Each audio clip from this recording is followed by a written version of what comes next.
Palavras de Radiância, capítulo 15, Uma mão com a torre. Citação de abertura do capítulo. A forma laboral para força e cuidado é usada. Esprenos murmurantes ficam à espreita. Misteriosa deve ser a primeira forma procurada, e nela toda sombra de medo é desfeita. Da canção de listagem dos ouvintes, 19ª estrofe. Comerciante Tulac, acredito que esteja usando hoje um par de sapatos diferente daquele que usava no primeiro dia da nossa viagem, disse Chalan. Tulac deteve-se no caminho até a fogueira noturna, mas adaptou-se habilmente ao desafio dela. Ele voltou-se para Chalan com um sorriso, balançando a cabeça. Receio que esteja enganada, Luminosa, pois, pouco depois de partir nessa viagem, perdi um dos meus baús de roupas em uma tempestade. Só possuo esse par de sapatos. Era uma mentira deslavada. Contudo, depois de 6 dias viajando juntos, ela descobrira que Tulac não se importava muito em ser pego mentindo. Chalan subiu no banco da sua carroça, sob a luz fraca, os pés enfaixados, encarando Tulac nos olhos. Passara a maior parte do dia recolhendo a seiva de caules de erva botão, depois esfregando-a nos pés para afastar os esprenos de putrefação. Estava muito satisfeita por ter notado as plantas.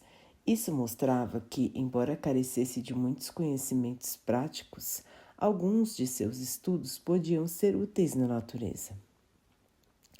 Ela deveria confrontá-lo quanto à mentira? De que adiantaria? Ele não parecia ficar embaraçado com coisas assim. Ele a observava no escuro, o olhar suspeito sombreado. Bem, que pena, respondeu Chalan. Talvez encontremos em nossas viagens outro grupo de mercadores de quem eu possa comprar calçados adequados. Certamente estarei atento a tal oportunidade, Luminosa. Tulac curvou-se e abriu um sorriso falso. Depois continuou rumo à fogueira da refeição noturna, que estava queimando com dificuldade. Eles estavam sem madeira e os parchemanos haviam saído em busca de mais. Mentiras, disse Padrão em voz baixa, sua forma quase invisível no assento ao lado dela. Ele não sabe que se eu não puder caminhar, serei mais dependente dele. Tulac se instalou ao lado da frágil fogueira. Ali perto, os chules, soltos das suas carroças, perambulavam pesadamente, esmagando minúsculos petrobulbos sob seus pés gigantescos. Eles nunca se afastavam muito. Tulac começou a sussurrar junto com Tag, um mercenário. Ele mantinha um sorriso no rosto, mas Chalan não confiava naqueles olhos escuros, reluzindo junto da fogueira. Vá ver o que ele está dizendo, ordenou Chalan a Padrão. Ver? Preste atenção nas palavras dele, depois volte e repita para mim. Não se aproxime muito da luz. Padrão desceu pela lateral da carruagem. Chalan se recostou contra o banco duro. Depois pegou da bolsa segura um pequeno espelho que encontrara no baú de asna, com uma única esfera de safira como iluminação. Só um marco, nada muito brilhante, e já estava se apagando. Quando é a próxima grande tormenta? Amanhã? Já era quase o início do novo ano, e isso significava que o pranto estava chegando, embora ainda fosse levar algumas semanas. Era um ano de luz, não era? Bem, dava para aguentar uma grande tormenta ali. Já havia sido forçada a sofrer aquela indignidade antes, trancada em sua carroça. No espelho podia ver que sua aparência estava horrível. Olhos vermelhos com olheiras, cabelos despenteados, vestido puído e sujo. Parecia uma mendiga que havia encontrado em uma pilha de lixo. Um vestido que já fora belo. Isso não a incomodava tanto. Estava preocupada em ficar bonita para mercadores de escravos? Claro que não. Yasna era indiferente ao que as pessoas achavam dela, mas sempre mantinha uma aparência imaculada. Não que Yasna agisse de modo sedutor, nem por um momento. Na verdade, ela menosprezava tal comportamento. Usar um belo rosto para fazer os homens realizarem seus desejos não é diferente de um homem usar os músculos para forçar uma mulher a fazer sua vontade, dissera ela. As duas coisas são vis e as duas perderão o poder com a idade. Não, Yasna não aprovava o uso da sedução como ferramenta. Contudo, as pessoas respondiam de modo diferente àqueles que pareciam em perfeito controle.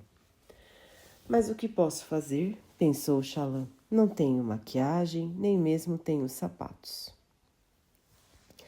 Ela pode ser alguém importante, disse a voz de Tulak abruptamente perto dela.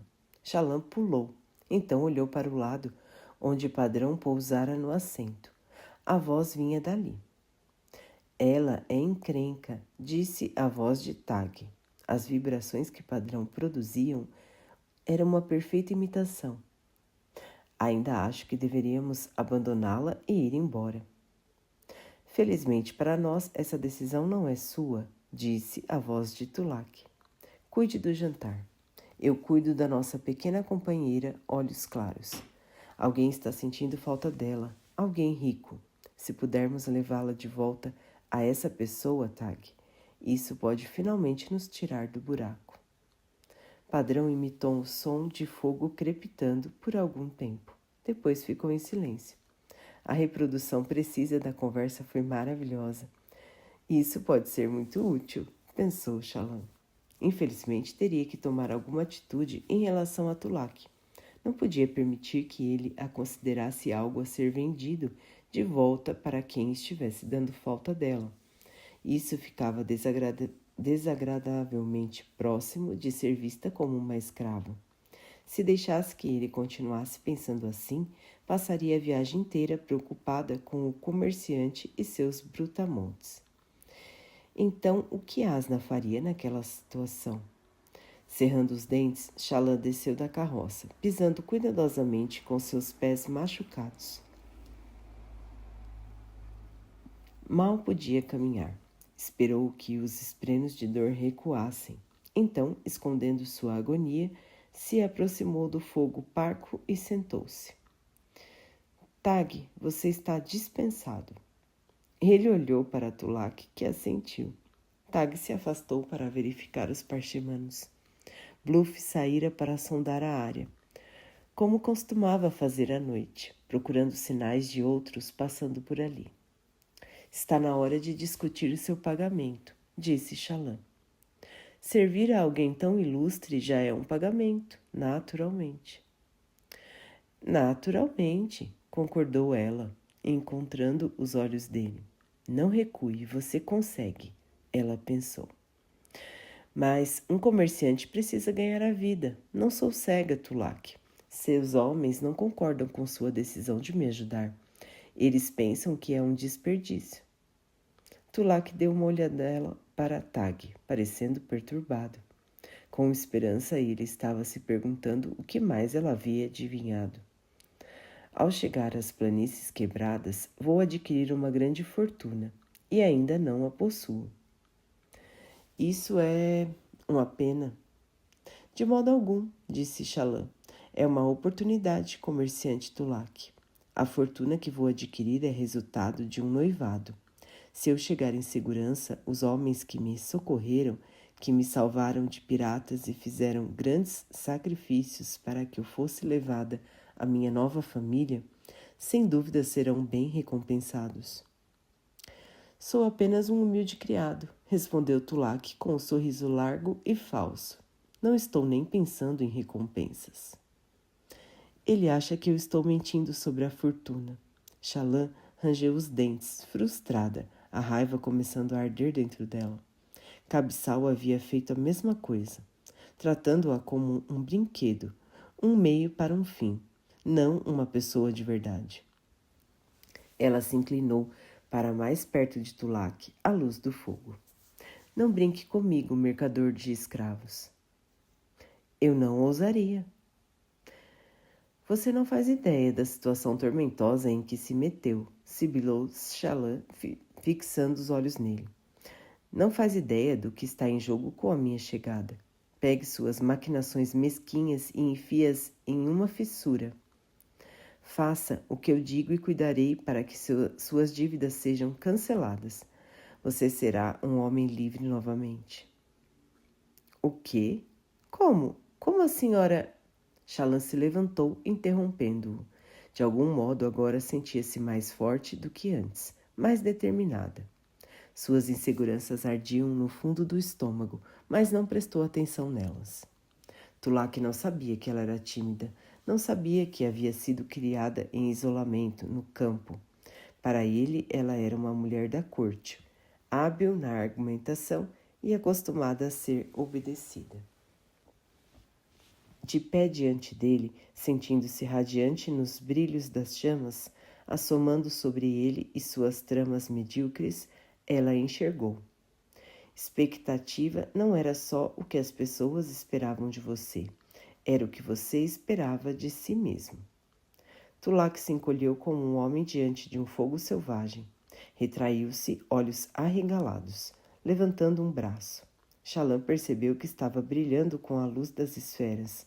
Seu vestido não mostrava mais os rasgos e as manchas de antes. Estava majestoso. Instintivamente, ela fez sumir o brilho da sua pele, torcendo para que Tulac pensasse que fora um truque da fogueira. Ela girou e deixou-o tremendo ao lado do fogo, enquanto caminhava de volta para a carroça. A escuridão os envolvia totalmente, e a primeira lua não havia nascido. Enquanto andava, seus pés já não doíam como antes. Será que a seiva de erva-botão era tão eficiente assim? Alcançou a carroça e começou a subir de volta para o banco, mas Bluff escolheu aquele momento para surgir subitamente no acampamento. Apaguem o fogo! Gritou ele. Tulac o encarou perplexo. Bluff correu, passando por Chalan e alcançando o fogo, onde pegou o pote de caldo fumegante e o virou sobre as chamas, espalhando cinzas e vapor com um som sibilante. Os esprenos de chamas sumiram. Tulac deu um pulo, olhando para baixo enquanto o caldo sujo, iluminado fracamente pelas brasas moribundas, escorria pelos seus pés. Chalan, cerrando os dentes contra a dor, saiu da carroça e se aproximou. Tag veio correndo da outra direção.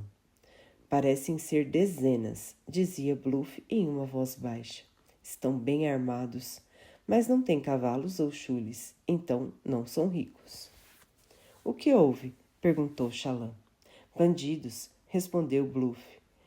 Os mercenários, ou como quiser chamar. Ninguém vigia esta área luminosa, disse Tulac. Ele a encarou e depois desviou o olhar de modo rápido, obviamente ainda abalado.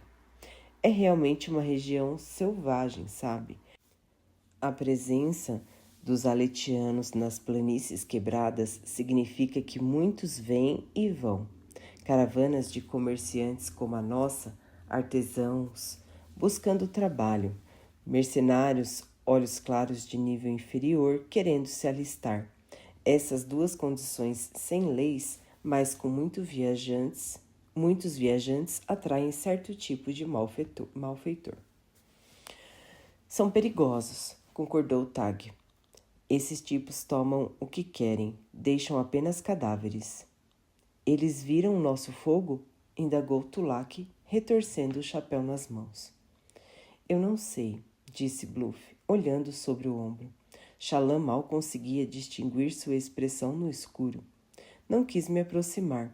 Cheguei perto para contar quantos eram. Depois voltei rápido para cá. Como pode ter certeza de que são bandidos? Indagou Chalan. Podem ser apenas soldados a caminho das planícies quebradas, como disse Tulak. Eles não têm estandartes, nem exibem selos, disse Bluff. Mas têm bons equipamentos e mantêm uma guarda fechada. São desertores. Apostaria os chules nisso. Bah, disse Tulak. Você apostaria meus chules em uma mão com a torre, Bluff. Mas, Luminosa, apesar do péssimo senso para a jogatina dele, acredito que esse tolo esteja certo. Temos que colocar arreios nos chules e partir imediatamente. A escuridão é nossa aliada e precisamos aproveitá-la. Ela concordou. Os homens se moveram rapidamente, mesmo o corpulento Tulak desfazendo o acampamento e arreando os chules. Os escravos resmungavam por não terem recebido sua comida da noite. Shallan parou ao lado da jaula deles, sentindo-se envergonhada.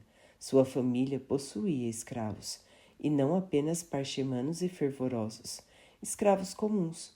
Na maior parte eram basicamente olhos escuros sem direito de viajar. Aquelas pobres almas, contudo, estavam doentes e meio mortas de fome. Você está a apenas um passo de ficar presa nessas gaiolas, Shallan, pensava ela com um arrepio enquanto Tulak passava, lançando pragas contra os prisioneiros.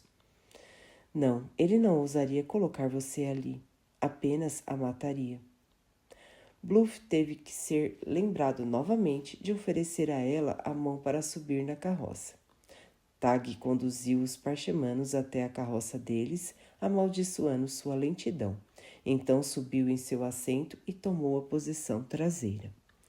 A primeira lua começou a nascer, deixando tudo mais claro do que Shallan gostaria. Parecia-lhe que cada passo esmagador dos chules soava tão alto quanto o trovão de uma grande tormenta.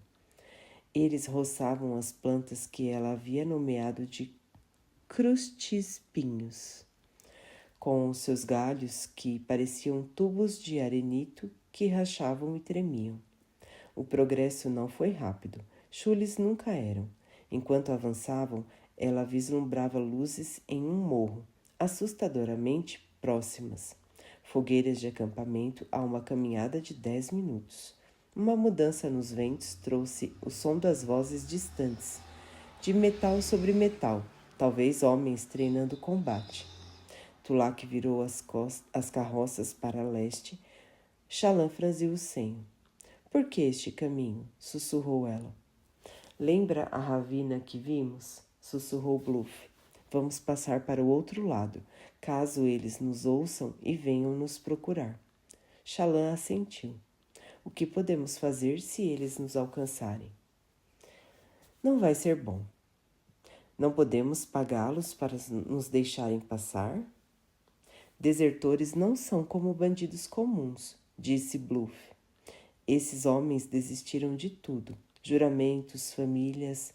Quando você deserta, acaba arrasado, disposto a fazer qualquer coisa, porque já desistiu de tudo que se importava em perder. Uau, disse Shallan, olhando sobre o ombro. É esse tipo de decisão se carrega pela vida inteira. Você deseja que ainda lhe reste alguma honra, mas sabe que abriu mão dela. Ele ficou em silêncio, e Shallan estava nervosa demais para insistir.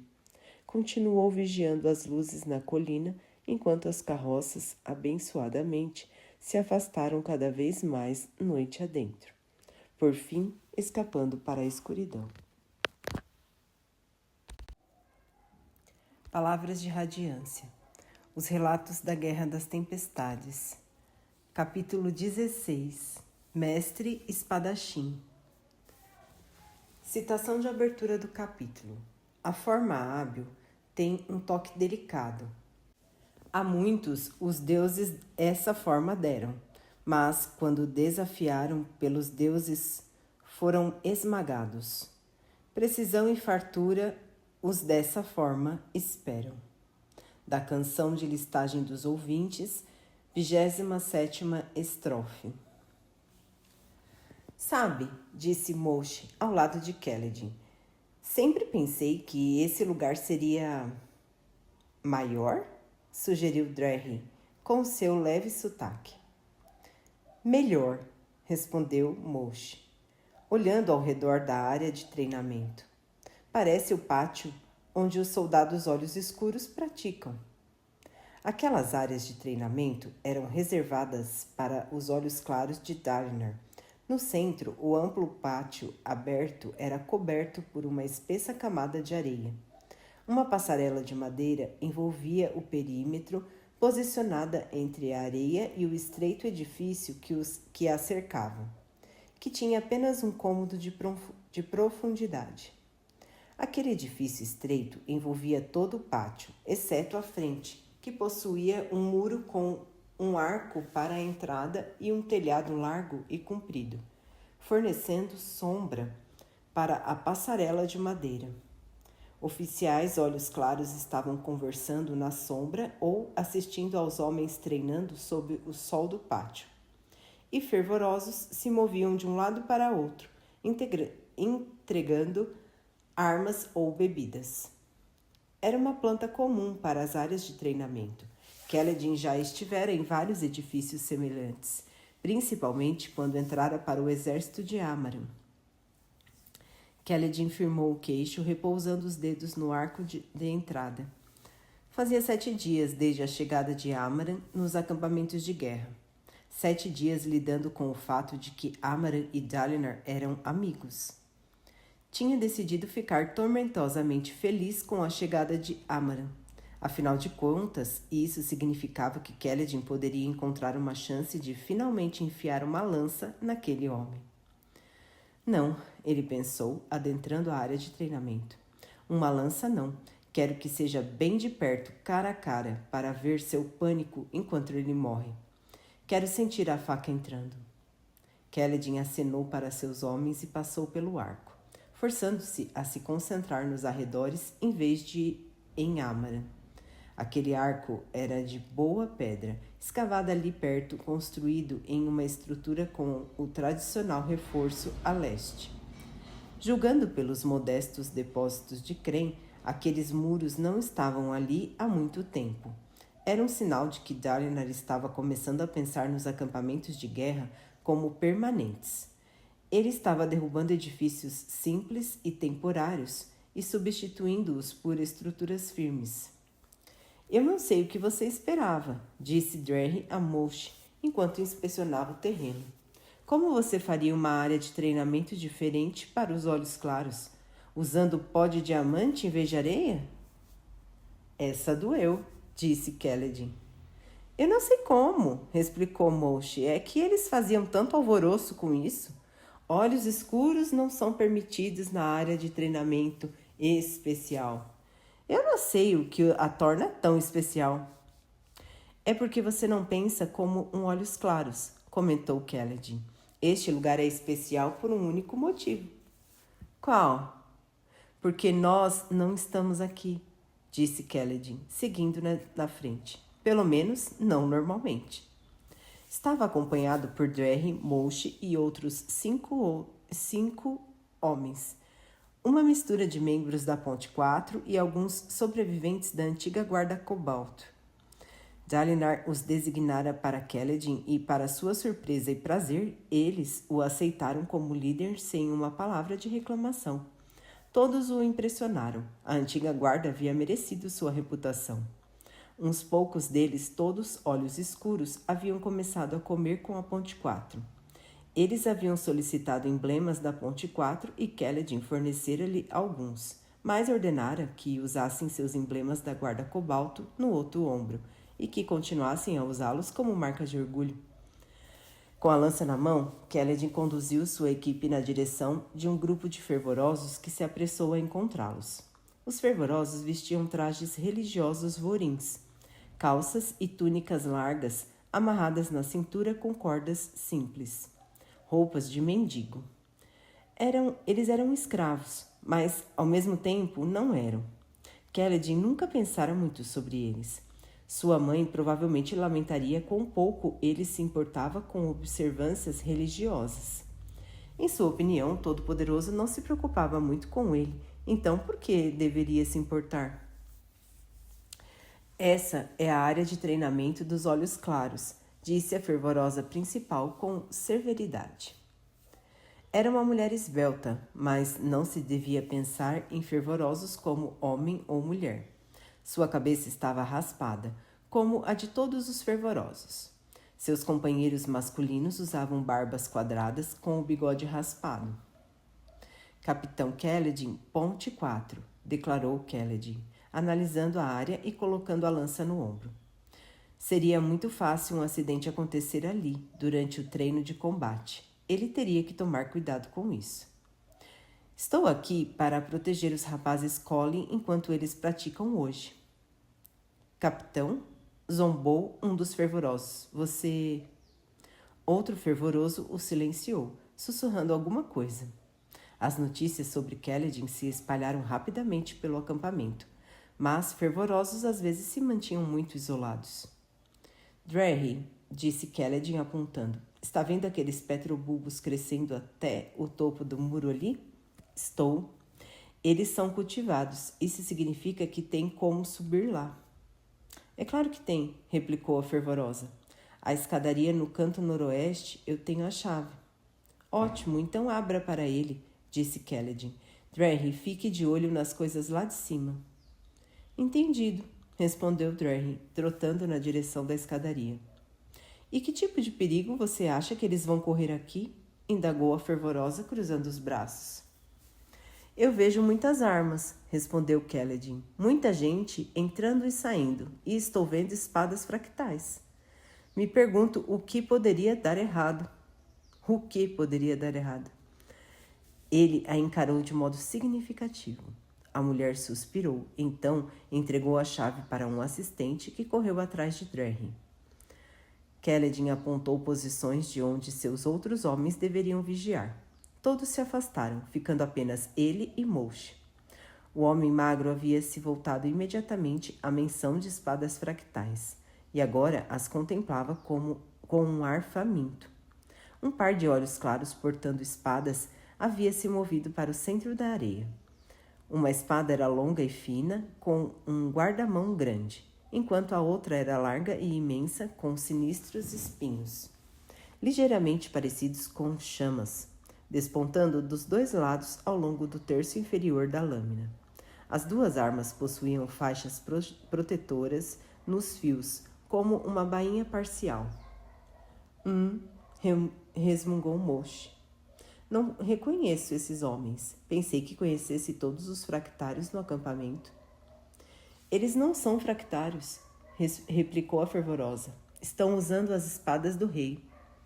El-Rokar permite que pessoas usem a espada fractal? Indagou Kelledin. É uma grande tradição, respondeu a fervorosa, aparentemente irritada por ter que explicar. Os grão-príncipes costumavam fazer isso em seus próprios principados, antes da reunificação, e agora é a obrigação e a honra do rei. Homens podem usar a espada e a armadura do rei para praticar. Os olhos claros dos nossos exércitos devem ser treinados com fractais, para o bem de todos. Espada e armadura são difíceis de dominar, e se um fractário cair em batalha, é importante que outros sejam capazes de usá-las imediatamente. Fazia sentido, supôs Kelledin, embora achasse difícil imaginar quaisquer olhos claros deixando alguém tocar na sua espada. O rei possui duas espadas fractais? Uma delas é a do seu pai, guardada para a tradição de treinar fractários. A fervorosa olhou para os homens duelando. Aletikar sempre teve os melhores fractários do mundo. Essa tradição é parte disso. O rei deu a entender que algum dia talvez conceda a espada do seu pai a um guerreiro digno. Kelledin assentiu em apreciação. Nada mal, disse ele. Aposto que muitos homens vêm praticar com elas, esperando provar que é o mais hábil e mais merecedor. Uma boa maneira de El-Rokar botar um bando de homens para treinar. A fervorosa bufou e foi embora. Kelledin olhou as armas fractais faiscando no ar. Os homens que as usavam mal sabiam o que estavam fazendo. Os verdadeiros fractários que já vira, os verdadeiros fractários que combatera, Não cambaleavam brandindo as enormes espadas como bastões. Até o duelo de Edwin no outro dia fora... Raios, Kennedy, disse Mouche, observando a fervorosa sair pisando duro. E você estava me dizendo para ser respeitoso? Você não usou um honorífico para o rei, explicou Mouche. Então deu a entender que os olhos claros que vêm praticar são preguiçosos e precisam ser enganados para virem treinar. Nós não deveríamos evitar antagonizar os olhos claros? Kelledin desviou o olhar dos fractários. Distraído, ele havia falado sem pensar. Tem razão. Obrigada pelo lembrete. Mouche assentiu. Quero que você fique junto do portão, disse Kelledin, apontando. Um grupo de parchemanos entrou trazendo caixas, provavelmente alimentos. Então não seriam perigosos, seriam? Preste bastante atenção nos criados, em mensageiros com espadas ou em qualquer pessoa aparentemente inofensiva que se aproxime dos filhos do grão-príncipe Dalinar. Uma faca nas costelas, vinda de alguém assim, seria uma das melhores maneiras de realizar um assassinato. Certo, mas me diga uma coisa, Cal. Quem é esse tal Amaran? Kelledin voltou-se bruscamente para Mouche. Eu vi como você olha para ele. Vi a sua cara quando os outros carregadores o mencionam. O que ele fez com você? Eu fazia parte do exército dele, respondeu Kelledin. O último lugar onde lutei. Antes... Mouche gesticulou na direção da testa de Kelledin. Isso é obra dele, então? É. Então ele não é o herói que as pessoas dizem, observou Mouche, parecendo satisfeito com o fato. A alma dele é uma das mais sombrias que já conheci. Mouche pegou Kelledin pelo braço. Nós vamos dar o troco neles. De algum modo. Sadias, Amaran, os homens que fizeram essas coisas conosco. Esprenos de raiva fervilharam ao redor dele, como poças de sangue na areia. Kelledin encontrou os olhos de Mouche, então assentiu. Para mim isso basta, concluiu Mouche, colocando a lança no ombro e trotando até a posição que Kelledin havia indicado, os esprenos desaparecendo. Ele é outro que precisa aprender a sorrir mais, sussurrou Sil. Kelledin não a havia notado voejando ali perto, e então ela se instalou no seu ombro. Ele se voltou para caminhar pelo perímetro da área de treinamento, notando cada entrada. Talvez estivesse sendo cauteloso demais. Só gostava de fazer suas tarefas direito, e já fazia muito tempo desde que tivera outro trabalho, além de salvar a Ponte 4. Às vezes, contudo, parecia que seu trabalho era impossível de ser feito. Durante a grande tormenta na semana anterior, alguém havia novamente se esgueirado até os aposentos de Dalinar e rabiscado um segundo número na parede. Fazendo a contagem regressiva, ele apontava para a mesma data, há pouco mais de um mês. O grão-príncipe não parecia preocupado e não quis que o evento fosse divulgado. Raios, estaria ele escrevendo os glifos pessoalmente durante algum tipo de ataque? Ou seria algum tipo de espreno? Kelledin tinha certeza de que ninguém podia ter passado por ele daquela vez. Quer falar sobre o que está te incomodando? Perguntou Sil do seu poleiro. Estou preocupado com o que está acontecendo com Dalinar durante as grandes tormentas, disse Kelledin. Esses números, alguma coisa está errada. Você ainda está vendo aqueles esprenos por aí? Os relâmpagos vermelhos? Acho que sim. Eles são difíceis de notar. Você não os viu? Kelledin balançou a cabeça, levantando sua lança e andando até a passarela. Dali, ele espiou uma sala de armazenamento. Espadas de madeira, algumas do tamanho de espadas fractais, e acolchoamentos de couro estavam enfileirados na parede. É isso que está te incomodando? Perguntou Sil. O que mais seria? Amaran e Dalinar. Não é importante. Dalinar Kholin é amigo de um dos piores assassinos que já conheci. E daí? Dalinar é um olhos claros. Ele provavelmente é amigo de vários assassinos. Kelledin. Amaran é pior do que Sadias, sabe? Continuou Kelledin. contornando a sala de armazenamento, conferindo as portas. Todo mundo sabe que Sadias é um rato. Ele é bem direto. Você é um carregador de pontes, ele me disse, e vou usá-lo até você morrer.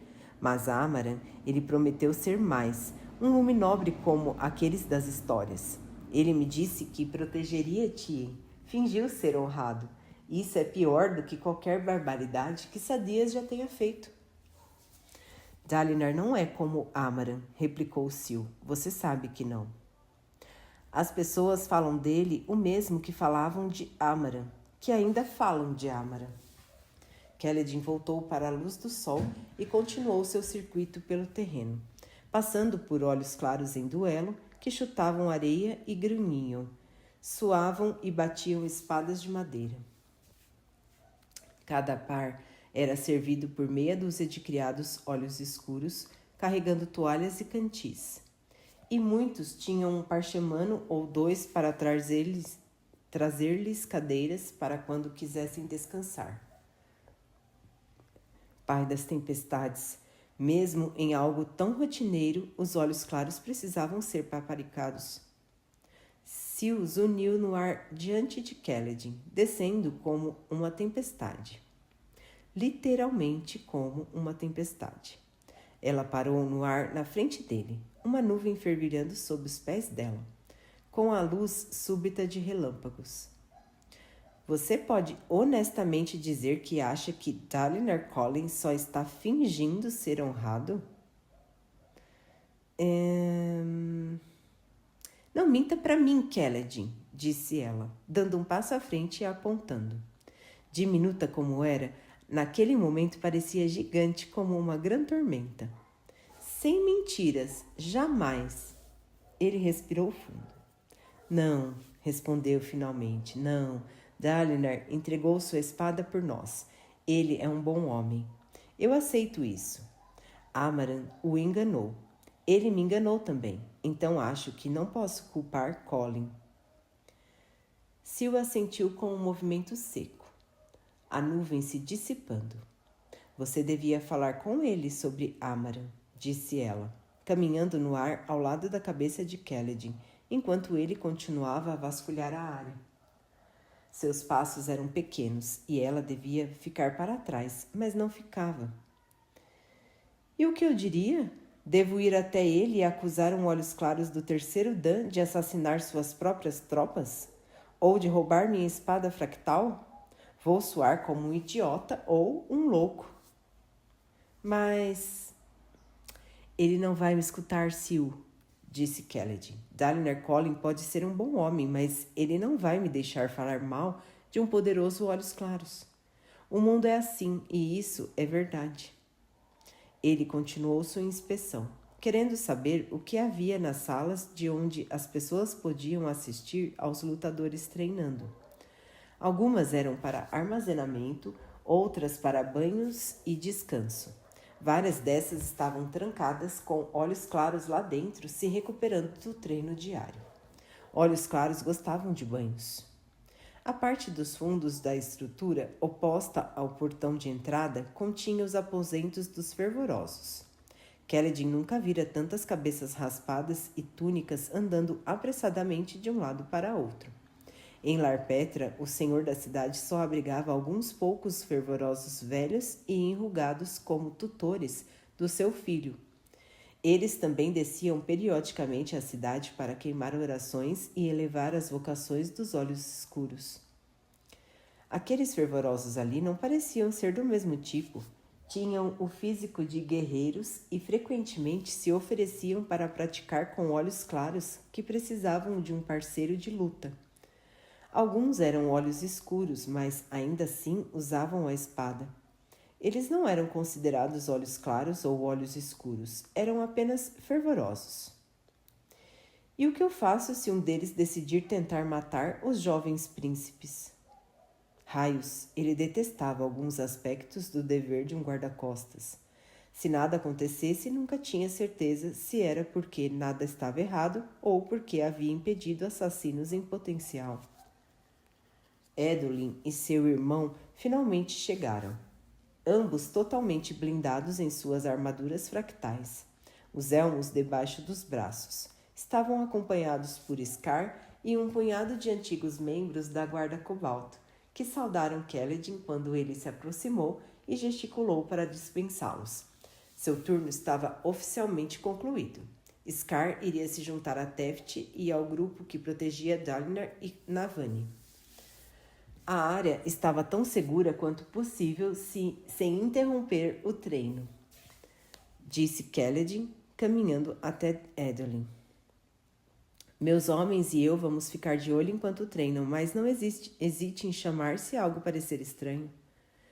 Edolin grunhiu, inspecionando o local, mal prestando atenção em Kaledin. Ele era um homem alto, seus poucos fios pretos aletianos sobrepujados por muitos cabelos louros dourados. Seu pai não era assim. Será que a mãe de Edolin era de Hira? Kaledin se virou para caminhar até o lado norte do pátio, de onde teria uma vista diferente da de Moshe. Carregador, chamou Edolin. Você decidiu começar a usar os títulos apropriados das pessoas? Não chamava meu pai de senhor? Ele está na minha cadeia de comando, respondeu Kaledin, se virando de volta. A resposta simples parecia a melhor. E eu não estou? Questionou Edolin, fechando a cara. Não. E se eu lhe der uma ordem? Obedecerei a quaisquer solicitações razoáveis, Luminobre. Mas, se desejar alguém para lhe trazer chá entre os duelos, terá que pedir a outra pessoa. Deve haver bastante gente aqui disposta a lamber suas botas. Edolin andou até ele, embora a armadura fractal azul profundo só acrescentasse alguns centímetros à sua altura. Fazia com que ele parecesse bem grande. Talvez a fala sobre lamber botas houvesse sido atrevida demais. Mas Edolin representava uma coisa, o privilégio dos olhos claros. Ele não era como Amaran ou Sadias, que haviam despertado o ódio de Kaledin. Homens como Edolin apenas o irritavam, lembrando-o de que, nesse mundo, alguns bebericavam vinho e vestiam roupas elegantes, enquanto outros eram escravizados quase que por capricho. Devo a você minha vida, rosnou Edolin, como se doesse dizer tais palavras. Esse é o único motivo por que ainda não o joguei por uma janela. Ele cutucou o peito de Kaledin com um dedo envolto na manopla. Mas minha paciência com você não vai tão longe quanto a do meu pai. Carregadorzinho. Há algo de errado com você, algo que não entendo. Estou de olho. Lembre-se do seu lugar. Ótimo. Vou mantê-lo vivo, Luminobre, respondeu Kaledin, afastando o seu dedo. Esse é o meu lugar. Sei me cuidar sozinho, replicou Edolin, virando-se e marchando pela areia com um tilintar de armadura. Seu trabalho é tomar conta do meu irmão. Kaledin ficou mais do que feliz em vê-lo ir embora. Criança mimada, murmurou. Supunha que Edolin fosse alguns anos mais velho do que ele. Só recentemente Kaledin percebera que havia passado pelo seu 20º aniversário enquanto era um carregador de pontes, e nem se dera conta. Edolin tinha 20 e poucos anos, mas ser uma criança pouco tinha a ver com a idade. Renarin ainda estava parado desajeitadamente junto do portão da frente, vestindo a antiga armadura fractal de Dalinar e carregando sua recém-adquirida espada fractal. O rápido duelo de Edolin do dia anterior era o assunto do momento nos acampamentos de guerra. E Renarin precisaria de 5 dias para estabelecer totalmente um laço com sua espada antes que pudesse dispensá-la. A armadura fractal do jovem era da cor de aço escuro, sem tinta. Era assim que Dalinar preferia. Ao entregar sua armadura, Dalinar sugeria que precisava vencer suas próprias batalhas como político. Foi um ato louvável. Era sempre possível fazer com que homens o seguissem por medo de apanhar, ou mesmo porque era o melhor soldado entre eles. Porém, era preciso mais, muito mais, para ser um verdadeiro líder. Contudo, Kaledin teria preferido que Dalinar houvesse ficado com a armadura. Qualquer coisa que ajudasse o homem a continuar vivo seria uma dádiva para a Ponte 4. Ele se recostou contra uma coluna. cruzando os braços, lança na dobra do cotovelo, vigiando a área em busca de problemas e inspecionando todos que se chegavam perto demais dos jovens príncipes. Edwin se aproximou e agarrou o irmão pelo ombro, rebocando-o pelo pátio. Várias pessoas que lutavam na arena pararam e se curvaram. Se não estavam de uniforme, ou saudaram os jovens príncipes enquanto eles passavam. Um grupo de fervorosos de túnicas cinzentas havia se reunido nos fundos do pátio, e a mulher de mais cedo se adiantou para conversar com os irmãos. Tanto Edwin quanto Henry se curvaram formalmente para ela. Fazia 3 semanas desde que Henry havia recebido sua armadura. Por que Edwin esperara tanto para levá-lo ali para treinar? Será que estivera esperando até o duelo para que pudesse conquistar também uma espada para o rapaz? Sil pousou no ombro de Kelly. Edwin e Henry estão se curvando para ela. É, disse Kelly. Mas a fervorosa não é uma escrava? Posse do pai deles? Kelly assentiu. Humanos não fazem sentido. Se só aprendeu isso agora, então não andou prestando atenção, disse ele. Sil jogou o cabelo, que se moveu de modo realista. O próprio gesto era bastante humano. Talvez ela estivesse prestando atenção, afinal de contas. Eu não gosto deles, comentou ela casualmente. De nenhum dos dois, Edwin ou Henry. Você não gosta de ninguém que carregue fractais. Exato. Você já chamou as espadas de abominações, disse Kelly, mas os radiantes as usavam. Então, eles estavam errados? É claro que não, respondeu ela, soando como se ele houvesse dito algo completamente estúpido. As fractais não eram abominações naquela época. O que mudou? Os cavaleiros, disse Sil baixando a voz. Os cavaleiros mudaram. Então, não é que as armas especificamente sejam abominações, é que as pessoas erradas as possuem. Não existe mais as pessoas corretas, sussurrou Sil. Talvez nunca tenham existido. E de onde elas vieram para começar? Indagou Kelly.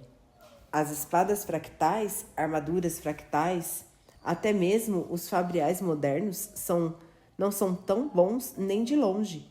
Então, de onde os antigos conseguiram armas tão incríveis? Sil ficou em silêncio. Ela tinha o hábito frustrante de fazer isso quando as perguntas dele se tornavam específicas demais. E então? Eu gostaria de poder contar. Então conte. Gostaria que funcionasse assim, mas não funciona. Kelly suspirou, voltando sua atenção a Edwin e Henry, onde devia estar. A fervorosa sênior os conduziram até os fundos do pátio, onde outro grupo de pessoas estava sentado no chão. Também eram fervorosos, mas havia algo de diferente neles. Professores de algum tipo. Enquanto Edwin falava com eles, Kelly de novo vasculhou rapidamente o pátio, então franziu o senho. Kelly, chamou Sil. Tem um homem nas sombras ali, disse ele, gesticulando com a lança para um lugar sob os beirais. Havia um homem recostado com os braços cruzados contra um parapeito de madeira, na altura da cintura. Ele está olhando para os príncipes. Todos estão olhando. Ele é diferente, replicou Kelly. Venha. Kelly perambulou até lá casualmente, de modo não ameaçador. O homem provavelmente era só um criado, de cabelos compridos com a barba curta e desgrenhada. Ele vestia roupas marrom claras presas por cordas. Parecia deslocado no pátio de treinamento. E talvez isso fosse o bastante para indicar que não era um assassino. Os melhores assassinos nunca chamavam atenção. Ainda assim, o homem tinha um corpo robusto e uma cicatriz na face. Então já estivera em combate. Era melhor verificar. O homem vigiava Henry e Edwin atentamente, e, daquele ângulo, Kelly não via se seus olhos eram claros ou escuros. Enquanto se aproximava, seu pé raspou sonoramente a areia. O homem girou imediatamente e Kaledin nivelou sua lança por instinto. Enfim, viu os olhos do homem. Eram castanhos, mas teve dificuldades em identificar sua idade. De algum modo, seus olhos pareciam velhos, mas a pele do homem não parecia enrugada o bastante para combinar com eles. Poderia ter 35 ou poderia ter 70. Jovem demais, pensou Kaledin. Embora não soubesse dizer por que, baixou sua lança. Desculpe, estou meio alerta. Primeiras semanas nesse trabalho. Ele tentou falar de modo tranquilizador. Não funcionou. O homem fitou-o de cima a baixo, ainda exibindo a ameaça contida de um guerreiro decidindo se devia ou não atacar. Finalmente, ele desviou o olhar de Kaledin e relaxou, assistindo a Edwin e Renarin. — Quem é você? Perguntou Kaledin, chegando junto ao homem.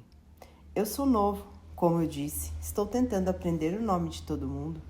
— Você é o carregador de pontes, aquele que salvou o Grão-Príncipe. — Eu mesmo. — Não precisa ficar me espiando, disse o homem. Não vou ferir seu maldito príncipe. Ele tinha uma voz baixa e áspera. Seu sotaque também era estranho. — Ele não é meu príncipe, replicou Kaledin. Só minha responsabilidade. Olhou novamente para o homem, notando uma coisa. A roupa clara, amarrada com cordas, era muito similar à que alguns dos fervorosos estavam usando. A cabeça, que não estava raspada, despistara Kaledin. — Você é um soldado, adivinhou Kaledin. — Ex-soldado, quero dizer. — Sou. Me chamam de Zahel. Kaledin assentiu. As estranhices finalmente faziam sentido. Às vezes, soldados iam para o fervor ao se aposentar, se não tivessem outro tipo de vida para a qual voltar. Kaledin teria esperado que exigissem ao menos que o homem raspasse a cabeça. Será que Rav está em um desses monastérios, em algum lugar? Pensou Kaledin distraído. O que será que ele pensaria de mim agora? Provavelmente ficaria orgulhoso. Ele sempre vira o plantão de guarda como a mais respeitável tarefa de um soldado. — O que eles estão fazendo? Perguntou Kaledin a Zahel, acenando com a cabeça na direção de Renarin e Edwin, que, apesar da sobrecarga das suas armaduras fractais, haviam se sentado no chão diante dos fervorosos mais velhos. Zahel grunhiu. O Colin caçula precisa ser escolhido por um mestre, para treinamento. Eles não podem simplesmente escolher quem quiserem? Não funciona assim, mas é uma situação meio embaraçosa. O príncipe Renarin nunca praticou muito com sua espada. Zahel fez uma pausa. Ser escolhido por um mestre é um passo que a maioria dos garotos olhos claros de posição elevada já deu aos 10 anos. Kaledin franziu o senho. Por que ele nunca treinou? Problemas de saúde. E eles realmente o rejeitariam? Perguntou Kaledin. O filho do próprio Grão-Príncipe? Poderiam, mas provavelmente não vão. Não tem coragem. O homem estreitou os olhos quando Edwin se levantou e gesticulou. Danação! Eu sabia que era suspeito eles terem esperado eu voltar para fazer isso. Mestre espadachim Zahel, chamou Edwin. Você não está sentado com os outros. Zahel suspirou, então olhou resignado para Kaledin. Eu provavelmente também não tenho coragem. Vou tentar não machucá-lo muito. Ele deu a volta no parapeito e foi até o grupo.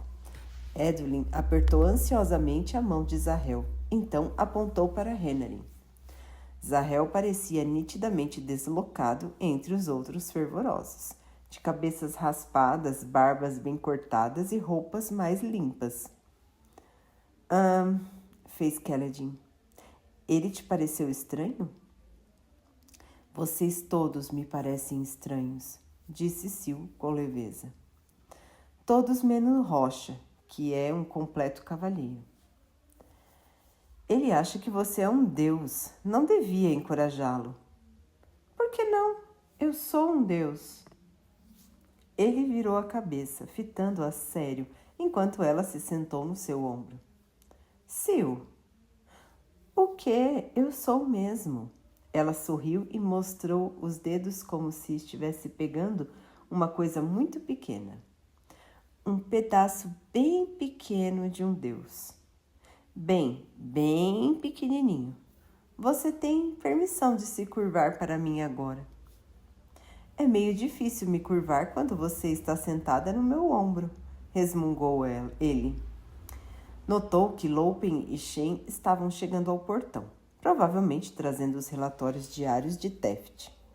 Venha, vamos ver se Teft precisa de alguma coisa. Depois vamos fazer o circuito e ver como estão Drarry e Moshe. Palavras de Radiância, os relatos da Guerra das Tempestades, livro 2. Capítulo 17, um padrão. Citação de abertura do capítulo. A temida forma opaca, a mente quase toda perderá. E a mais baixa e de brilhante não tem nada. É a mais baixa e de brilhante não tem nada. Para tomar essa forma, no preço não se pode pensar. O encontro com ela é a sua derrocada. Da canção de listagem dos ouvintes, estrofe final. Enquanto viajava na carroça, Shallan cobria sua ansiedade com erudição. Não tinha como saber se os desertores haviam identificado os rastros de petrobulbos esmagado feitos pela caravana. Eles podiam estar no encalço, ou não. Não adiantava pensar nisso, ela disse a si mesma. E assim encontrou uma distração. As folhas podem ter seus próprios brotos, disse ela, segurando uma das pequenas e redondas folhas na ponta do dedo. Ela voltou-a contra a luz. Bluff estava sentado ao seu lado, enorme como um rochedo. Usava um chapéu que era elegante demais para ele. Cor de creme, com abas dobradas para cima nas laterais. Às vezes, batia seu bambu de condução, que tinha o tamanho de Shallan, na concha do chule à frente. Shallan havia feito uma pequena lista, na parte de trás do seu livro, das batidas que ele usava. Bluff batia 2 vezes, fazia uma pausa e batia de novo. Isso fez o animal ir mais devagar quando a carroça na frente, conduzida por Tulak, começou a subir uma colina coberta de minúsculos petrobulbos. Está vendo? Disse Shallan, mostrando-lhe a folha. É por isso que os galhos da planta são tão frágeis. Quando vem a tempestade, ela despedaça esses galhos e arranca as folhas, que são levadas pelo vento e dão início a novos brotos, construindo suas próprias conchas. Elas crescem tão rápido, mais rápido do que eu imaginava, nessas terras pouco férteis. Bluff grunhiu. Shallan suspirou, baixando o dedo e colocando a planta minúscula no copo que estava usando para nutri-la. Olhou sobre o ombro. Nenhum sinal de perseguição. Ela realmente deveria deixar de se preocupar. Voltou ao seu novo caderno de desenho. Um dos cadernos de Asna que não tinha muitas páginas escritas. Então começou um rápido esboço da pequena folha. Não tinha materiais muito bons, só um único lápis de carvão, algumas canetas e um pouco de tinta, mas padrão estava certo, ela não podia parar. Havia começado com um esboço para substituir o do Santide, uma vez que se lembrava de seu mergulho no mar. A imagem não se igualava àquela que produzira logo depois do evento, mas tê-la de novo, de qualquer forma, havia começado a curar as feridas dentro dela. Concluiu a folha, depois virou a página e começou a desenhar um esboço de Bluff. Não estava particularmente feliz de reiniciar sua coleção de pessoas com ele, mas suas opções eram limitadas. Infelizmente, aquele chapéu realmente parecia bobo. Era pequeno demais para sua cabeça. A imagem dele inclinado à frente como um caranguejo, as costas para o céu e o chapéu na cabeça. Bem, pelo menos seria uma composição interessante. Onde você conseguiu o chapéu? Perguntou ela, desenhando. Eu comprei, murmurou Bluff sem encará-la. Custou caro? Ele deu de ombros. Chalan havia perdido seus próprios chapéus no naufrágio, mas persuadira Tulak a dar a ela um dos chapéus trançados pelos parchemanos. Não era particularmente belo, mas tirava o sol da sua cara. Apesar da carroça sacolejante, Chalan enfim conseguiu terminar seu esboço de Bluff. Ela o inspecionou insatisfeita.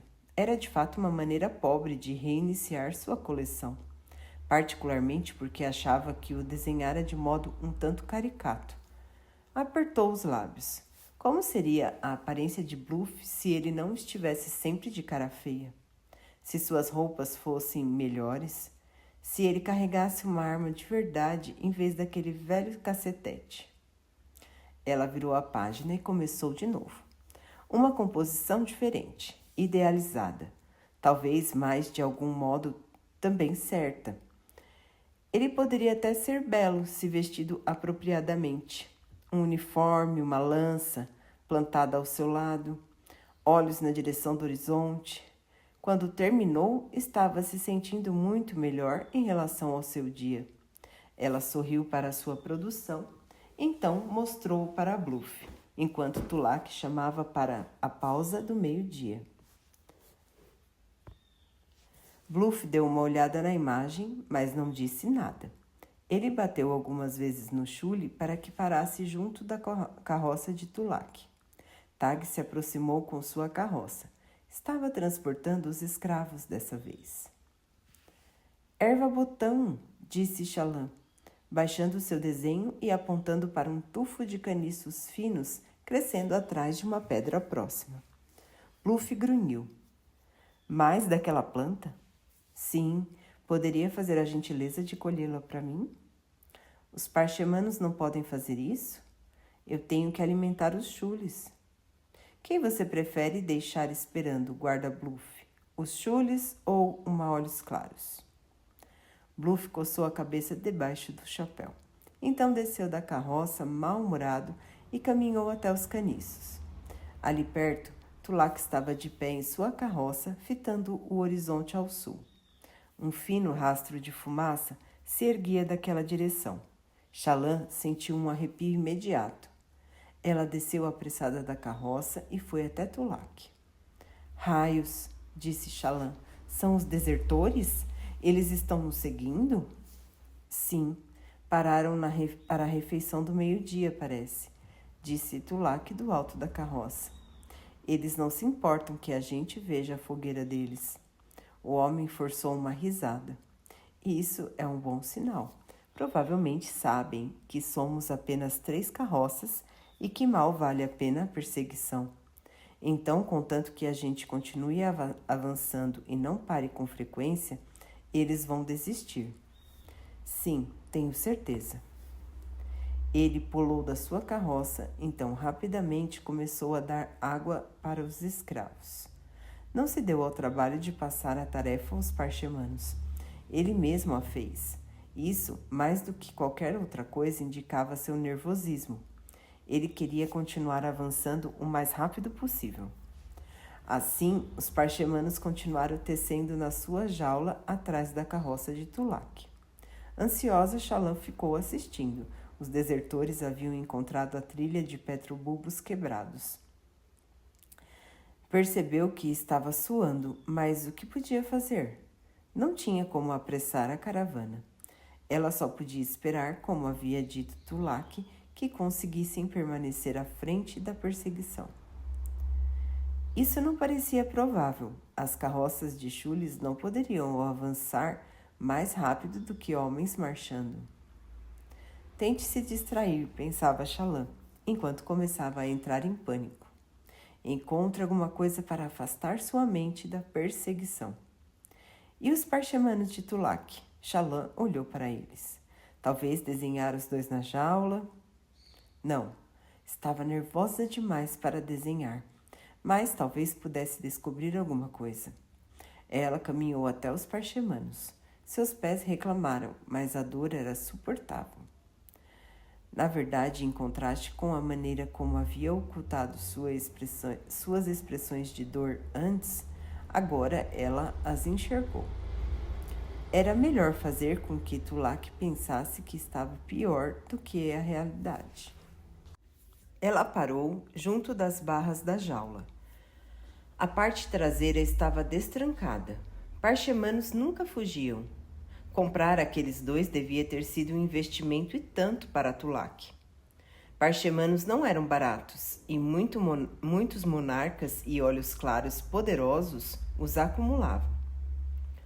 Um deles olhou para Shallan, depois voltou ao seu trabalho. Ou uma delas. Era difícil diferenciar os homens das mulheres sem despilos.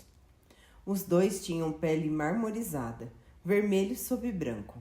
Seus corpos eram atarracados, com talvez 1,5 metros de altura, e eram calvos. Era tão difícil ver aqueles dois humildes trabalhadores como uma ameaça. Quais são seus nomes? Indagou Shallan. Um ergueu os olhos, o outro continuou trabalhando. Seu nome, insistiu Shallan. Disse o parchemano. Ele apontou para seu companheiro. 2. Ele baixou a cabeça e seguiu trabalhando. Você está feliz com a sua vida? Preferiria ser livre se tivesse a oportunidade? O parchemano a encarou e franziu o senho. Ele enrugou a testa, articulando com os lábios algumas das palavras. Depois balançou a cabeça. Não compreendia. Liberdade, insistiu Shallan. Ele se curvou para trabalhar. Ele realmente parece incomodado, pensou Shallan, com vergonha por não entender. Sua postura parecia dizer, por favor, pare de fazer perguntas. Shallan pôs o caderno debaixo do braço e capturou uma lembrança dos dois trabalhando ali. Eles são monstros malignos, ela disse a si mesma, assertiva. Criaturas lendárias que logo vão tentar destruir tudo e todos ao seu redor.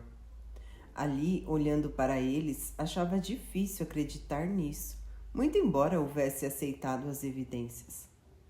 Raios, Yasna tinha razão. Convencer os olhos claros a se livrarem de seus parchemanos seria quase impossível. Ela precisaria de provas muito sólidas. Perturbada, caminhou de volta até o seu banco e subiu, não se esquecendo de fazer uma cara de dor. Bluff havia deixado para ela um punhado de erva botão e agora cuidava dos chules. Tulak estava pegando um pouco de comida para um almoço rápido, que eles provavelmente comeriam em movimento. Ela se tranquilizou e forçou-se a desenhar algumas plantas próximas. Logo passou para um esboço do horizonte e das formações rochosas ali perto. O ar não parecia tão frio quanto nos seus primeiros dias com os mercadores de escravos, embora seu hálito ainda soltasse vapor todas as manhãs. Quando Tulak passou, lançou a ela um olhar desconfortável. Ele a tratava muito diferente desde seu confronto na fogueira na noite passada. Shallan continuou desenhando. O terreno ali era certamente muito mais plano do que na sua terra natal. E havia muito menos plantas, embora fossem mais robustas. E aquilo era outra coluna de fumaça à frente? Ela se levantou e protegeu os olhos com a mão. Sim, mais fumaça. Ela olhou para o sul, na direção dos mercenários que os perseguiam. Ali perto, Tag parou, notando o mesmo que ela. Ele foi até Tulak e os dois começaram a discutir. Comerciante Tulak? Shallan recusava-se a chamá-lo de mestre comerciante. seu título apropriado como um comerciante pleno. Gostaria de ouvir sua discussão. Naturalmente, Luminosa, naturalmente. Ele foi até ela, torcendo as mãos. A senhorita viu a fumaça à frente. Entramos em um corredor entre as planícies quebradas e as criptas rasas e suas vilas próximas. Há mais tráfego aqui do que em outras partes das terras geladas, sabe? Então não é inesperado encontrar outros. Quem são as pessoas na nossa frente? Outra caravana, se tivermos sorte. E se tivermos azar, ela não precisou perguntar. Seriam mais desertores ou bandidos. Podemos evitá-los, disse Tulak. Só um grupo grande ousaria fazer fumaça para refeições do meio-dia, já que é um convite ou um aviso. As caravanas pequenas como nós não se arriscam a fazer isso. Se for uma caravana grande, eles terão guardas. Boa proteção, meditou Tag, esfregando a testa com um dedo grosso. Ele olhou para o sul. Sim, respondeu Tulak, mas também podemos estar nos colocando entre dois inimigos. Perigos por todos os lados. Os homens atrás de nós vão nos alcançar, Tulak, replicou Shallan. Um caçador aceita voltar para casa com um vison se não conseguir encontrar um Thelme, disse ela. Esses desertores precisam matar para sobreviver aqui.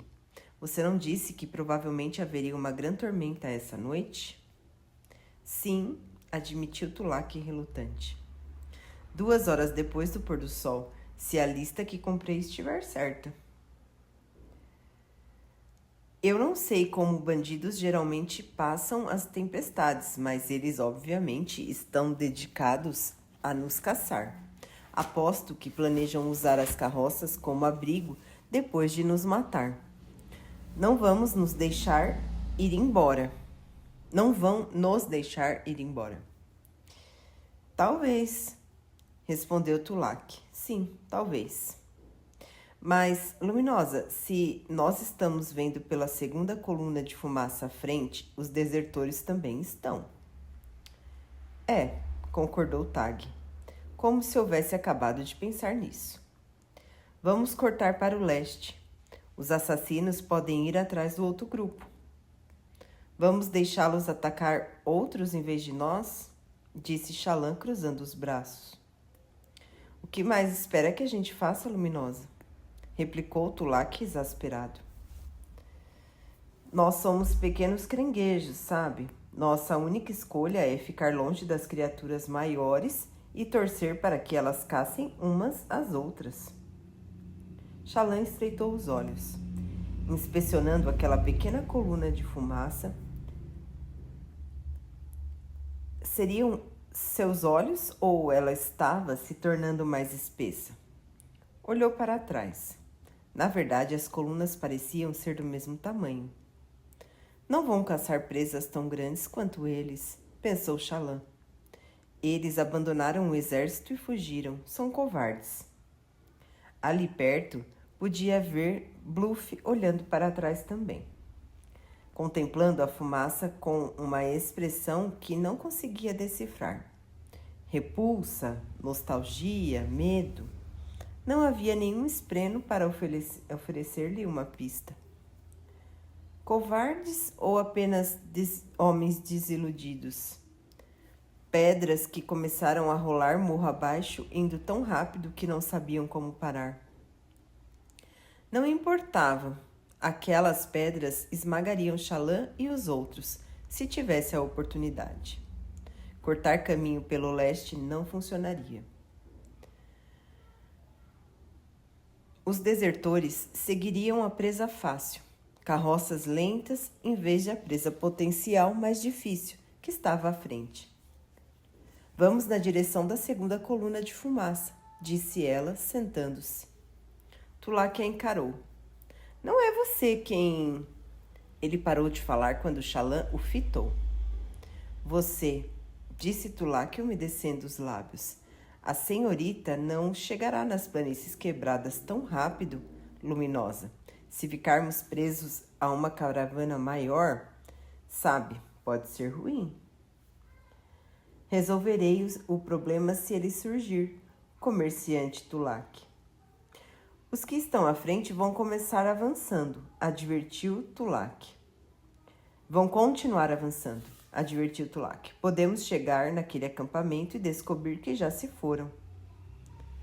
Nesse caso, eles estarão indo rumo às planícies quebradas ou vindo nessa direção, ao longo do corredor que vai para as cidades portuárias.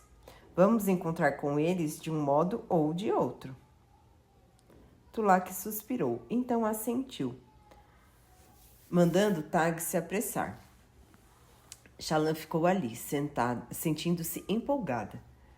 Bluff voltou e assumiu seu assento, então empurrou algumas raízes murchas na direção dela. O almoço, aparentemente. Pouco depois, as carroças começaram a seguir para norte, com a carroça de Shallan ficando na terceira posição dessa vez. Shallan se acomodou no banco para a viagem. Eles estavam a horas de distância do segundo grupo, mesmo que conseguissem alcançá-lo. Para não se preocupar, ela concluiu seus esboços de paisagem. Então voltou a fazer desenhos ociosos, simplesmente deixando o lápis ir aonde quisesse. Desenhou enguias celestes dançando no ar, desenhou as docas de Carbrante, fez um esboço de Albe, embora o rosto lhe parecesse errado e ela não houvesse conseguido capturar a centelha travessa nos olhos dele. Talvez os erros estivessem relacionados com sua tristeza, ao pensar no que provavelmente acontecera com ele. Ela virou a página e começou um desenho aleatório, qualquer coisa que lhe viesse à mente. Seu lápis se moveu até representar uma mulher elegante em um vestido imponente, solto, mas elegante, abaixo da cintura, justo no peito e na barriga. Mangas longas e abertas, uma ocultando a mão segura, a outra na altura do cotovelo, expondo o antebraço e drapeado abaixo. Uma mulher audaciosa, de porte, no controle. Ainda desenhando, inconscientemente, Shallan acrescentou seu próprio rosto à cabeça elegante da mulher. Ela hesitou, o lápis pairando sobre a imagem. Aquela não era ela, era? Seria possível? Fitou a imagem enquanto a carroça sacolejava sobre pedras e plantas. Ela virou a página e iniciou outro desenho. Um vestido de baile, uma mulher na corte, cercada pelo que imaginava ser a elite de Aletikar. Alta, forte, aquela mulher pertencia àquele lugar. Shallan acrescentou seu rosto à figura. Ela virou a página e fez outro desenho. Depois, mais outro. O último era um esboço dela parada nas bordas das planícies quebradas. Como eram em sua imaginação, olhando para leste na direção dos segredos que Jasnah havia buscado. Shallan virou a página e desenhou de novo. Uma imagem de Jasnah no navio, sentada à sua mesa, papéis e livros espalhados ao redor. Não era o ambiente que importava, mas o rosto. Aquele rosto preocupado, apavorado, exausto, levado até seus limites. Shallan reproduziu essa imagem perfeitamente. O primeiro desenho, desde o desastre, que capturava exatamente o que havia visto. O fardo de Jasnah. Pare a carroça, disse Shallan sem erguer os olhos. Bluff a olhou de soslaio. Ela resistiu no impulso de repetir a ordem. Ele, infelizmente, não lhe obedeceu imediatamente. Por quê? Shallan olhou para cima. A coluna de fumaça ainda estava distante, mas ela tinha razão. Estava ficando mais espessa. O grupo à frente havia parado e montado uma fogueira de bom tamanho para a refeição do meio-dia. Julgando pela fumaça, era um grupo muito maior do que seus perseguidores. Vou para os fundos da carroça, disse Shallan. Preciso procurar uma coisa. Você pode continuar quando eu estiver instalada, mas, por favor, pare e me chame quando estivermos perto do grupo à frente. Ele suspirou, mas deteve o chule com algumas pancadas no casco. Xalã desceu, pegou a erva-botão e o caderno, depois foi até a parte de trás da carroça. Quando entrou, Bluff imediatamente voltou a avançar, gritando de volta para Tulak que queria saber o motivo do atraso. Com as paredes encaixadas, sua carroça tinha sombra e privacidade, ainda mais porque era a última na fila, de modo que ninguém podia olhar pela porta traseira. Infelizmente, viajar ali não era tão confortável quanto ir na frente. Aqueles minúsculos petrobulbos causavam uma quantidade surpreendente de balanços e trancos. O baú de Yasna estava amarrado junto da parede da frente. Ela abriu a tampa, deixando as esferas no interior fornecerem uma parca iluminação. Depois se acomodou em sua almofada improvisada, uma pilha de panos que Yasna havia usado para envolver seus livros. O cobertor que usava à noite, já que Tulak fora incapaz de lhe fornecer um. Era o forro de veludo que havia arrancado do baú. Recostando-se, ela descobriu os pés para aplicar a nova seiva de erva-botão. As feridas haviam formado casca e a condição havia melhorado muito desde o dia anterior. Padrão, ele vibrou de algum lugar ali perto. Xalã pedira que ele continuasse na parte traseira para não alarmar Tulak e os guardas. Meus pés estão se curando. Você fez isso? Eu sei quase nada sobre por que as pessoas quebram. Sei menos ainda sobre por que elas desquebram. A sua raça não se machuca? Perguntou ela, quebrando uma haste da erva-botão e espremendo as gotas sobre seu pé esquerdo.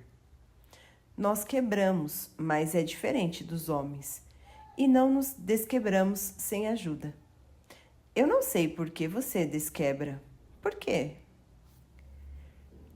É uma função natural dos nossos corpos. Coisas vivas se regeneram automaticamente. Ela segurou uma das esferas perto do pé, procurando sinais de pequenos esprenos vermelhos de putrefação. Quando encontrou alguns junto de uma ferida, apressou-se em aplicar a seiva para afastá-los. Queria saber por que as coisas funcionam, disse Padrão. Muitos de nós também queriam, replicou Xalã, curvada para a frente. Ela fez uma careta quando a carroça bateu em uma pedra particularmente grande. Eu me fiz brilhar na noite passada, junto à fogueira, com Tulak. Sim. Você sabe por quê? Mentiras. Meu vestido mudou, continuou Xalã. Juro que os rasgos sumiram na noite passada. Mas agora eles voltaram. Sim. Eu tenho que ser capaz de controlar essa nova habilidade. Yasna chamava de tesseluminação. Ela deu a entender que era mais segura de praticar do que a transmutação. O livro? Xalã franziu o senho, recostando-se contra as barras na lateral da carroça. Ao lado dela havia uma longa linha de arranhões no piso, aparentemente feitas por unhas, como se um dos escravos houvesse tentado, em um acesso de loucura, abrir caminho para a liberdade com os dedos. O livro que Yasna lhe dera, Palavras de Radiância, havia sido engolido pelo oceano. Parecia uma pedra maior do que o outro que recebera de Yasna. Parecia uma perda maior do que o outro que recebera de Yasna, o livro das páginas infinitas. Estranhamente, era estranhamente em branco. Ela ainda não compreendia totalmente o significado daquilo. Nunca tive a oportunidade de ler aquele livro, disse Xalã. Vamos ter que procurar outra cópia quando chegarmos às planícies quebradas.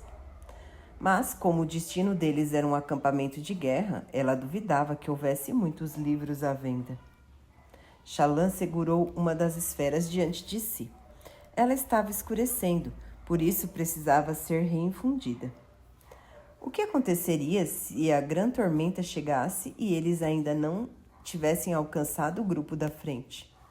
Será que os desertores forçariam um caminho através da tempestade para alcançá-los e potencialmente a segurança das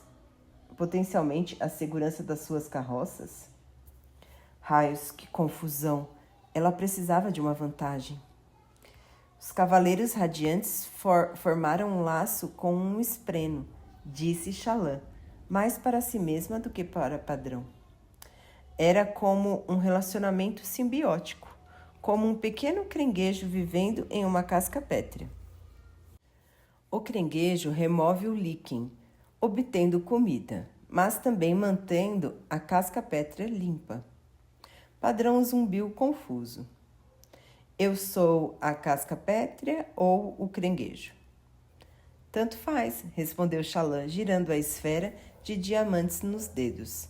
A minúscula gema no interior brilhava com uma luz vigilante, suspensa no vidro. Os fluxos, as forças que regem o mundo, são mais maleáveis para os esprenos. Ou, bem, como os esprenos são pedaços desses fluxos, talvez isso signifique que são melhores em influenciar uns aos outros. Nosso vínculo me fornece a capacidade de manipular um dos fluxos. Nesse caso, luz, o poder da iluminação. Mentiras, sussurrou Padrão.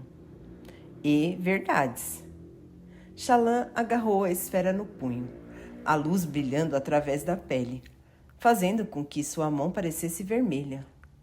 Desejou que a luz entrasse nela, mas nada aconteceu. Então, como faço funcionar? Talvez comê-la? Sugeriu Padrão, movendo-se para a parede ao lado da sua cabeça. Comê-la? Perguntou Shallan cética. Eu não precisei comê-las antes para obter a luz das tempestades. Mas pode funcionar. Tente. Duvido que eu consiga engolir uma esfera inteira, mesmo que eu quisesse, o que com certeza eu não quero. Fez Padrão, suas vibrações fazendo a madeira tremer. Essa não é uma das coisas que os humanos gostam de comer, então? Raios, não! Você não tem prestado atenção? Eu tenho, disse ele com uma vibração irritada. Mas é difícil entender. Você consome algumas coisas e as transforma em outras coisas. Coisas muito curiosas que você esconde. Elas têm valor? Mas você as deixa para trás? Por quê? Ai, já chega dessa conversa, disse Shallan, abrindo o punho e segurando a esfera novamente. Precisava admitir que parte do que ele dissera parecia certo. Ela não havia comido nenhuma esfera antes, mas de algum modo havia consumido a luz, como se a bebesse. Ela havia inspirado a luz, certo? Olhou para a esfera por um momento, depois inspirou com força. Funcionou. A luz deixou a esfera rápido como um batimento cardíaco, uma linha brilhante fluindo para o seu peito. Dali, ela se espalhou preenchendo-a. A sensação incomum fez com que Shallan se sentisse ansiosa, alerta, pronta, a ponto de fazer alguma coisa. Seus músculos ficaram tensos. Funcionou, disse ela, embora a luz das tempestades brilhando de modo tênue lhe escapasse quando falava. Também estava emanando da sua pele. Ela precisava praticar antes que se esgotasse. Iluminação. Ela precisava criar alguma coisa. Decidiu fazer algo que já realizara antes, aprimorando a aparência do seu vestido. Novamente, nada aconteceu. Ela não sabia o que fazer, quais músculos usar, ou mesmo se era para usar músculos. Frustrada, ficou sentada ali tentando encontrar uma maneira de fazer a luz da tempestade funcionar, sentindo-se inepta à medida que ela escapava por sua pele. Vários minutos se passaram até que a luz se dissipasse completamente. Bem, isso não foi nada impressionante, comentou ela, movendo-se para pegar mais hastes de erva-botão. Talvez seja melhor praticar transmutação. Padrão zumbiu. Perigoso. Foi o que Asna me disse, respondeu Shallan. Mas ela não está mais aqui para me ensinar e, pelo que sei, era a única capaz de transmutar. Ou pratico por conta própria, ou nunca vou aprender a usar minha habilidade. Ela espremeu mais algumas gotas de seiva da erva botão para massagear um corte no pé. Então parou. A ferida estava perceptivelmente menor do que momentos atrás. A luz das tempestades está me curando, disse Xalã. Ela faz você desquebrar? Sim, pai das tempestades, eu estou fazendo coisas quase por acidente. Algo pode ser feito quase por acidente? Perguntou o padrão, genuinamente curioso. Essa frase não sei o que significa. É na maior parte uma figura de linguagem. Então, antes que ele pudesse perguntar mais, ela continuou. E com isso quero dizer que falamos para expressar uma ideia ou sentimento, mas não um fato literal. Padrão zumbiu. Mas o que isso significa? Perguntou Xalã, massageando o pé com erva botão de qualquer jeito. Quando você zumbi assim, o que está sentindo? Empolgado. Sim, faz tanto tempo desde que alguém aprendeu sobre você e sua raça. Xalã espremeu mais seiva nos seus dedos dos pés. Você veio aprender? Espere, você é um erudito? Mas é claro. Por que outro motivo eu viria? Eu vou aprender tanto antes de... Ele parou subitamente. Padrão? Antes de quê? Uma figura de linguagem, disse ele de modo absolutamente inexpressível, sem tom algum. Ele estava ficando cada vez melhor em falar como uma pessoa, e às vezes soava como uma, mas no momento toda a cor havia sumido da sua voz. Você está mentindo, acusou ela, olhando para o padrão dele na parede. Ele havia encolhido, ficando tão pequeno quanto um punho, metade do seu tamanho normal. Sim, admitiu ele relutante. Você é um péssimo mentiroso, disse Xalã, surpresa com a descoberta. Sim. Mas você adora mentiras. Tão fascinantes. Vocês todos são tão fascinantes. Diga-me o que ia dizer, ordenou Xalã. Antes de parar de falar, vou saber se você mentir. Você soa como ela, cada vez mais como ela. Me conte. Ele zumbiu de modo irritado, rápido e agudo. Vou aprender o que puder antes de você me matar. Você acha que eu vou matar você? Aconteceu com os outros, disse Padrão, sua voz mais suave agora. Vai acontecer comigo. É um padrão. Isso tem a ver com os Cavaleiros Radiantes? Disse Xalã, erguendo as mãos, para começar a trançar seu cabelo. Seria melhor do que deixá-lo despenteado. Ainda que sem um pente e uma escova, até mesmo trançá-lo seria difícil. Raios, preciso de um banho, e de sabão, e de uma dúzia de outras coisas. Sim, disse Padrão, os cavaleiros mataram seus esprenos. Como? Por quê? Seus juramentos, disse Padrão. Isso é tudo que sei. Minha espécie, os que não tinham vínculos, nós recuamos e muitos mantiveram suas mentes. Ainda assim é difícil pensar longe da minha espécie, a não ser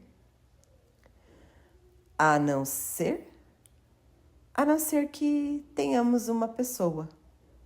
Então é isso que você ganha? Disse Xalã, desfazendo os nós dos cabelos com os dedos. Simbiose. Eu tenho acesso à manipulação de fluxos. Você adquire pensamento. Sapiência, respondeu o Padrão. Pensamento, vida.